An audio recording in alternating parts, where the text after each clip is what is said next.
Gaza മുനമ്പിന്റെ തെക്ക് ഭാഗത്തുള്ള Rafah പട്ടണത്തിൽ കഴിഞ്ഞ ദിവസം തീവ്രമായ പീരങ്കി വെടിവയ്പും ബോംബാക്രമണവും ഉണ്ടായിട്ടുണ്ട്. ഗാസയിൽ അധികാരത്തിലിരിക്കുന്ന പലസ്തീൻ ഇസ്ലാമിസ്റ്റ് പ്രസ്ഥാനത്തെ തകർക്കുക എന്ന ലക്ഷ്യം നേടുന്നതിനായി തന്റെ രാജ്യവും ഹമാസും തമ്മിലുള്ള യുദ്ധം 7 മാസം കൂടി തുടരുമെന്ന് ഇസ്രായേൽ ദേശീയ സുരക്ഷാ ഉപദേഷ്ടാവ് സാച്ചി ഹനഗ്ബി കഴിഞ്ഞ ദിവസമാണ് പറഞ്ഞത്. ഏതായാലും റാഫയിലെ ഒരു കുടിയൊഴിപ്പിക്കപ്പെട്ടവരുടെ ക്യാമ്പിൽ ഞായറാഴ്ച നടന്ന മാരകമായ ബോംബാക്രമണം അന്താരാഷ്ട്ര രോഷമുയർത്തിയെങ്കിലും ഇസ്രായേലി സൈന്യം അതിന്റെ ആക്രമണവും ഭൂരിഭാഗം നഗരത്തിൽ ആക്രമണം തുടർന്നുകൊണ്ടേയിരിക്കുകയാണ്. അതുപ്രകാരം അവസാന ഹമാസ് ബറ്റാലിയനുകളെ ഇല്ലാതാക്കാൻ മെയ് 7-നാണ് യുദ്ധം വീണ്ടും ആരംഭിച്ചത്.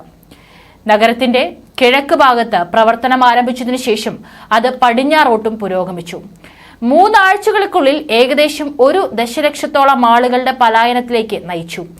യുഎൻ അഭിപ്രായത്തിൽ അവരിൽ ഭൂരിഭാഗവും ഉപരോധിക്കപ്പെട്ട പ്രദേശത്തിന്റെ ഇതിനകം തന്നെ ജനസാന്ദ്രതയുള്ള പ്രദേശങ്ങളിലേക്കുള്ള റൂട്ടുകളിൽ വീണ്ടും പലായനം ചെയ്തു. ഇതുകൂടാതെ റാഫയ്ക്ക് സമീപം ഗാസ മുനമ്പിന്റെ തെക്ക് ഈജിപ്ഷ്യൻ അതിർത്തിയോട് ചേർന്ന 14 കിലോമീറ്റർ നീളമുള്ള ബഫർ സോണായ ഫിലാഡൽഫിയ ഇടനാഴിയുടെ അടുത്ത ദിവസങ്ങളിൽ നിയന്ത്രണം ഏറ്റെടുത്തതായി ഇസ്രായേൽ സൈന്യം ബുധനാഴ്ച വൈകുന്നേരം പ്രഖ്യാപിച്ചിരുന്നു. ഫിലാഡൽഫിയ ഇടനാഴി ഹമാസിന്റെ ഓക്സിജൻ പൈപ്പായി വർത്തിക്കുകയാണ്. അതിലൂടെ ഗാസ മുനമ്പിലേക്ക് പതിവായി ആയുധങ്ങൾ എത്തിച്ചിരുന്നു.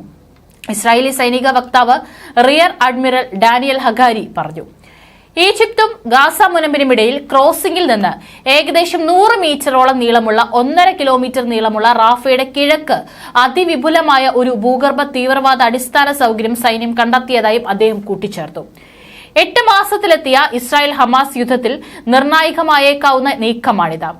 ഫിലാഡൽഫി ഇടനാഴി എന്നറിയപ്പെടുന്ന പ്രദേശം ഇസ്രായേലും ഈജിപ്തും ഏർപ്പെടുത്തിയ 1 വർഷത്തോളം നീണ്ട ഉപരോധത്തിനിടയിലും ആയുധങ്ങളും മറ്റു വസ്തുക്കളും എത്തിക്കാൻ ഹമാസിനെ സഹായിച്ചിരുന്നു. കള്ളക്കടത്തിലൂടെ സാധനങ്ങൾ എത്തിക്കാൻ നിർമ്മിച്ച തുരങ്കങ്ങൾ ഇതോടെ ഇസ്രായേലിന്റെ നിയന്ത്രണത്തിലായി.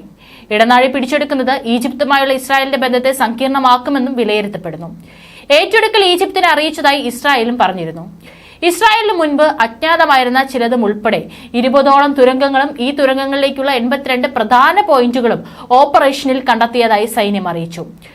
അതിർത്തിയിൽ തുരങ്കങ്ങളുണ്ടെന്ന് ഈജിപ്ത് നിഷേധിക്കുന്നുണ്ട്. ഇസ്രായേൽ തങ്ങളുടെ റാഫ ആക്രമണത്തെ ന്യായീകരിക്കാൻ ശ്രമിക്കുകയാണെന്നാണ് അവരുടെ വാക്കുകൾ.